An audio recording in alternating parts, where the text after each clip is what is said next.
Welcome to Moms Don't Have Time to Read Books with Zibby. I'm the host, Zibby Owens. I am an author. My latest is Blank, pub date March 1st, a novel. I'm also a podcaster, obviously, a publisher, a bookstore owner, and so much more. If you love books, you're in the right place. In fact, we call it the Zibbyverse, or really, the LA Times called it the Zibbyverse, and we're going with it. Go to zibbyowens.com to learn more and follow me on Instagram at zibbyowens. Jessica Gee is the author of National Geographic Bucket List Family Travel, Share the World with Your Kids on 50 Adventures of a Lifetime. Jessica began the popular YouTube channel, The Bucket List Family, with her husband after planning to travel the world for 5 months with their 2 young children. 8 years and another kid later, they visited more than 90 countries around the world, have grown a following of nearly 2 million YouTube subscribers and 3 million Instagram followers, and continue to find ways, big and small, to add to their lifelong travel bucket list. The Bucket List Family has been named Travel Influencer of the Year 2 years in a row by the American Influencer Awards and nominated for Nickelodeon's Kids' Choice Award in 2023. After buying an 80-year bungalow in Hawaii, they have a permanent base for their 3 children for the first time in half a decade, but they continue to explore new destinations from Alaska to Bali as often as they can. For more information, go to the Bucket List Family website. Welcome, Jessica. Thank you so much for coming on Moms Don't Have Time to Read Books to discuss Bucket List Family Travel, Share the World with Your Kids on 50 Adventures of a Lifetime. Congratulations. Thank you so much. Thank you. I watched when you were so emotional opening your books and on your birthday, and I love that so much when you just see an author finally just step into it. It's so exciting. So was it just amazing, that moment? It was. Having it in my hands, I was hoping that would be the moment it felt real. I feel like it still doesn't feel real, but it was a very special moment to have. I think as moms, a lot of times you don't have something to show for all your hard work. So, to have worked the last 4 years on something that I'm like, look, I did this. I was thrilled. Yeah, it is really nice. And to be like, yeah, kids, look, I worked on something and you can now hold it too. I know. And you're in it. That's what mom did. And it's not dinner and it's not laundry and it's not, some intangible in the house. So. Okay. So for those who are not, first of all, familiar with Bucket List Family Travel as the brand and the whole thing, talk a little bit about that and how the book became an outgrowth of your brand. Yeah, well, back in 2015, my husband and we took off on some travels. It was at a point in our life where Garrett, my husband, had started a company. He had an app and he sold it. So we came into some money, I think we were 28 or something, 29. And we didn't know what was next in life. So we decided to hold off buying a house or settling down and do a little bit of traveling. And those were the famous last words. So 4 months of travel turned into 3 years full-time travel. Now we're almost 8 years later and almost to 100 countries with our 3 kids in tow. So we share everything on social media, Instagram and YouTube.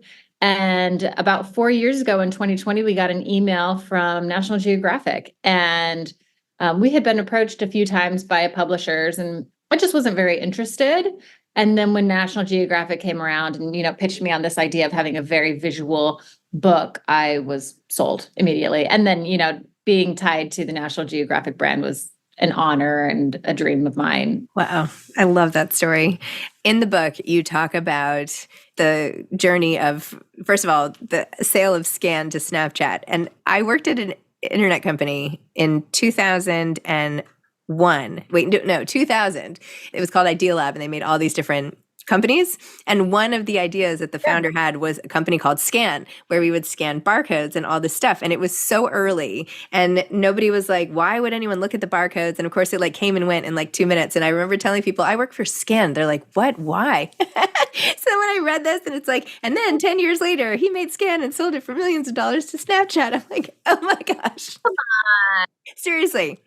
How funny. I'll tell my husband. That's interesting. Yeah, his name was Bill Gross, the founder of Idea Lab. But anyway, it wasn't my idea or anything, but funny. So anyway, and then he was so unhappy working sort of in a 9-to-5 job. This opportunity presented itself. And what I found really interesting is that from the outside of it, he had a plan that you were getting sponsors and you were going to work with brands, you were going to subsidize the travel, and there was a way to make this dream a reality and also a brand, and that he started Instagram and YouTube from the start. And it was very intentional. It's not like I started traveling and then we realized, hey, we have a concept. So tell me a little bit more about that and how using sort of content from your life as can be this type of business and how you're like the poster child for that. Well, and in 2015, influencing wasn't quite a thing. It was just at the start of it. There were, a bunch of mommy bloggers that was really big. So especially travel and it just wasn't a thing. Garrett was really forward thinking, I think. And we took off when we were leaving. We went to Outdoor Retailer, which is just a big trade show in Salt Lake City, used to be in Salt Lake City.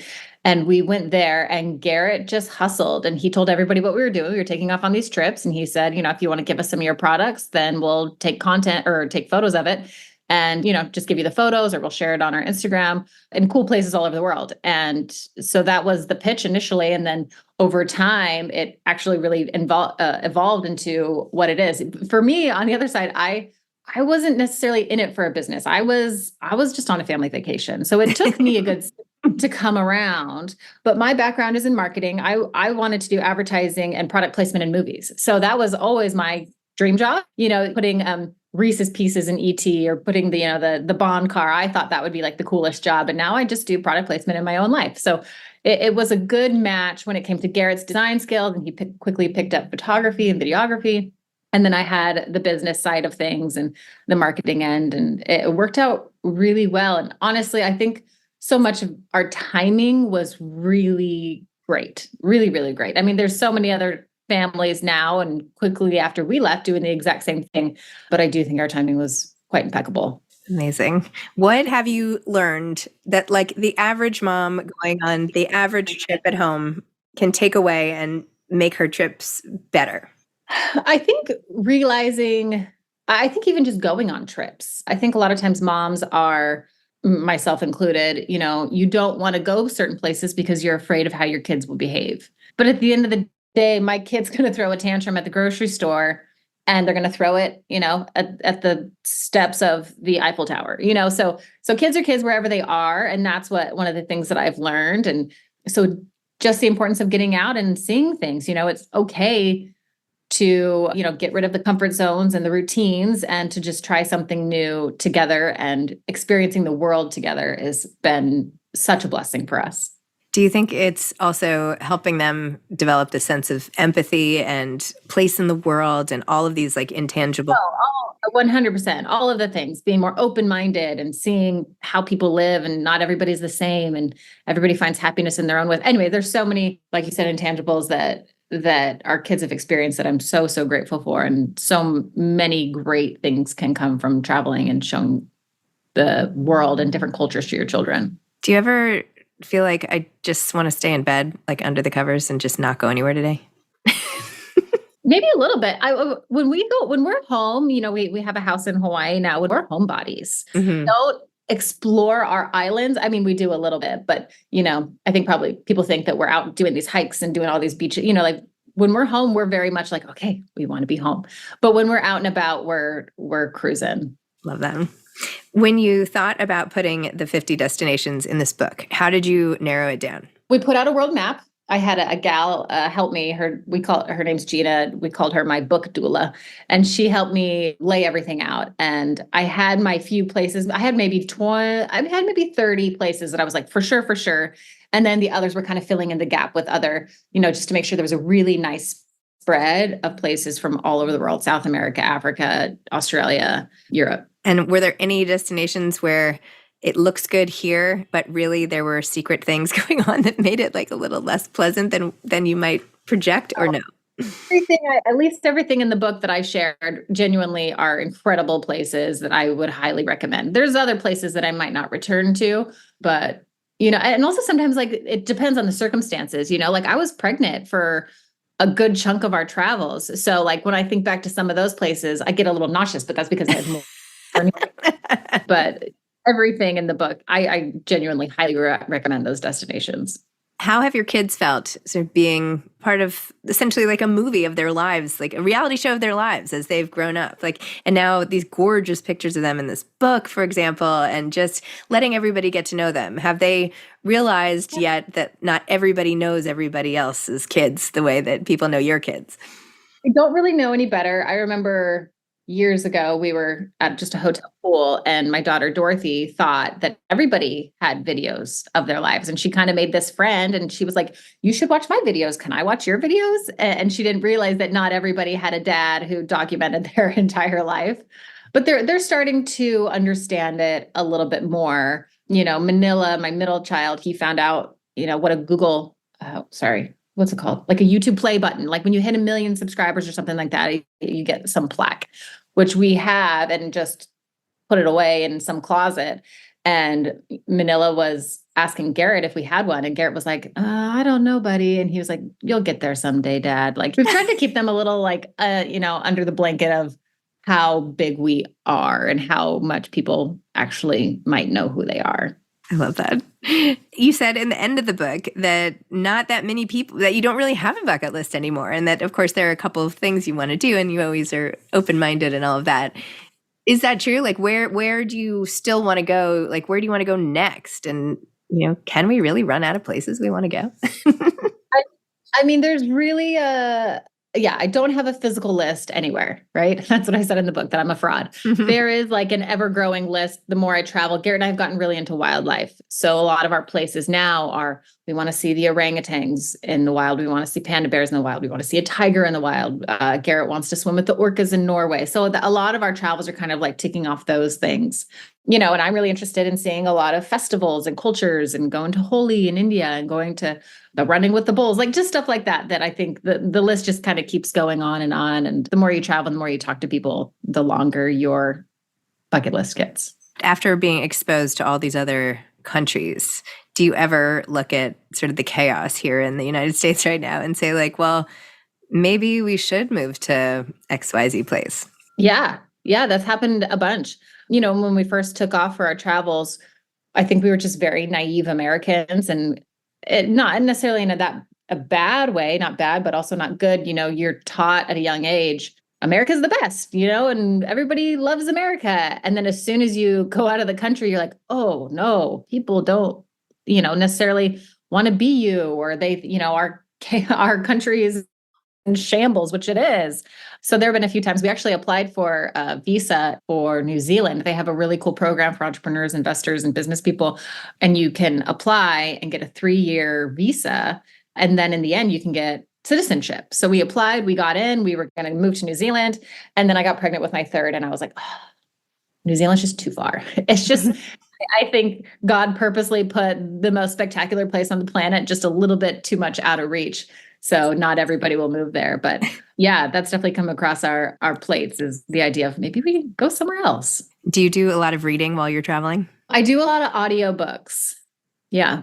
And what types of books are you drawn to? It just depends. Sometimes I'm very much into the fiction and just want to have an escape. And then occasionally I'll listen to more like podcasts on like church topics and, health topics and stuff like that. Amazing. Yeah, I guess it's not as easy to carry around all these books on your bag. No, I wish. But now that I'm home, I'm starting to accumulate a whole lot more. So it's good to have a bookshelf now. Awesome. Amazing. How do brands work with you? Like, how have you gone from walking around a store and like soliciting invitations to being like an official travel influencer? Like, how does that work? Do you get management, or like, let's say somebody out there is like, I want to do this too. How does it work? Well, for us, I think Garrett and I have kind of always been control freaks. So we have done everything on our own for a while. Just recently, a couple of years ago, we did hire a gal who helps manage and helps me go through contracts and negotiations and stuff. And it's just been a lifesaver. But in general, if you want to get started, you just start creating content. You start making things and start showing people what you can do. And then, trying to grow your audience, and naturally brands will start coming along. And you can, early on, you'll do stuff for trade. You'll get some free swimsuits, and then you post a picture. And then down the road, and it's earlier. Nowadays, I think brands are a lot more respectful to people and their time and their talents.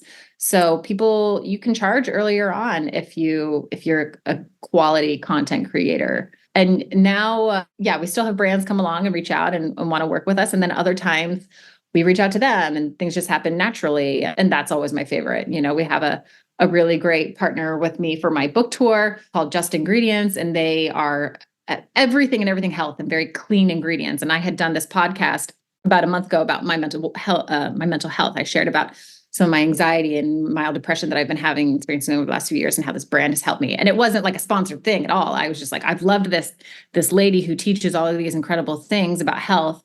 And then they reached out to me and were thrilled that I love their products. And now it's like a supernatural, beautiful partnership that I have for my whole book tour that I'm like super excited to share about because I love it. So that's the best when that works out, when you just start sharing products that you naturally love and use all the time.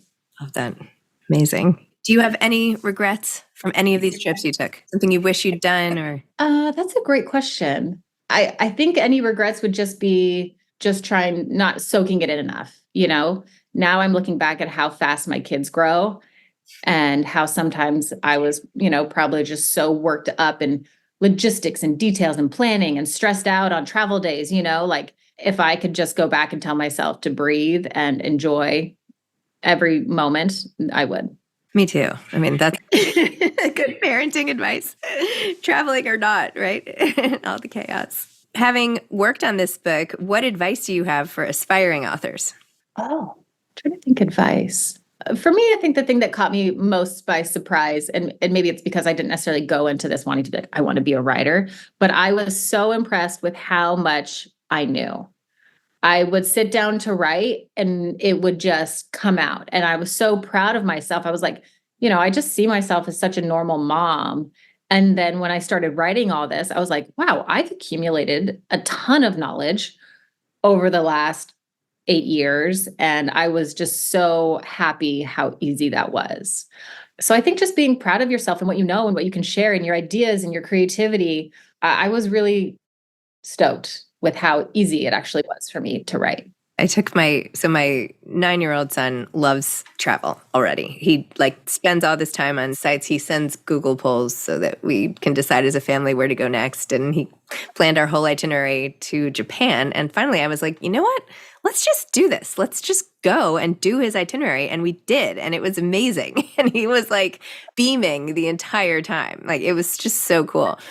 That's amazing. And that's been on my radar the last couple of months is we're going to do that next. I'm going to have my oldest plan the trip and she will be thrilled. She'll do a great job too. Did your son love planning it? He loves it. Loves it. Yes. And he's good at it, Have a next stop?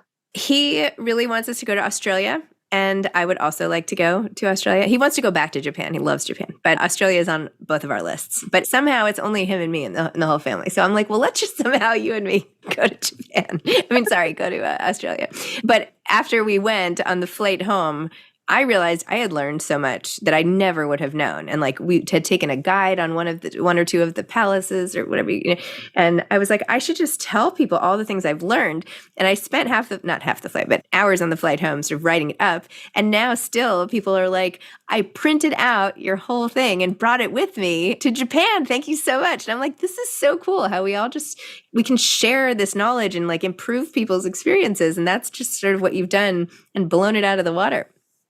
Well, and it's so fun how much people genuinely love to talk about their travel, talk about their trips. We're in Nashville now and people are so thrilled and excited to give me their tips and tricks. So yeah, it's really nice when you can pull up itineraries or suggestions and get those from all over the world. I love that. Do you have more books coming? We do have more books coming. Yeah, we've got some books coming. I guess I can't even say. Okay. We haven't announced it yet, but yes, more books coming. Excellent. Anything else new in terms of big projects that are spinning off, like a book or like any other creative thing, or just other places you want to take your brand? Books. We're heading for some books. So kids' books and more adult books with National Geographic. So I'll let that's my husband's project. So I'll let him share more on that. But yes, definitely another volume. We've talked about another volume with National Geographic, another 2 volumes for me. So we got some more traveling to do and some more itineraries to nail down. Amazing. Well, you can always call my son if you need advice. Yeah, right? I got to get you one because we need to go back. That's funny you say that your son loves it because my daughter, it's her favorite country. We haven't been since she was 4. But she's dying to go back, and it's faster for us to fly to Tokyo than it is for us to fly to my home in Denver. So, yeah, we got to go back. Well, I'll send it after this. You can see. Oh my gosh. Jessica, thank you so much. Thank you for your time. Thanks for taking your life and sharing it with so many other people to make their lives better. I mean, it's a really generous way to live. So thank you for that. Well, thank you. Likewise. It was really great to talk to you. You too. Have a great day. Have fun in Nashville. Bye-bye. Thanks for listening to this episode of Moms Don't Have Time to Read Books. Don't forget to follow me on Instagram at Zibby Owens and at Moms Don't Have Time to Read Books. Also sign up for my newsletter at zibbyowens.com and sign up for my virtual book club and meet lots of authors on Zoom every other week. Thanks so much to Steve and Ryan at Texture Sound for the sound editing. And thank you to Morning Moon Productions for providing this fantastic intro and outro music.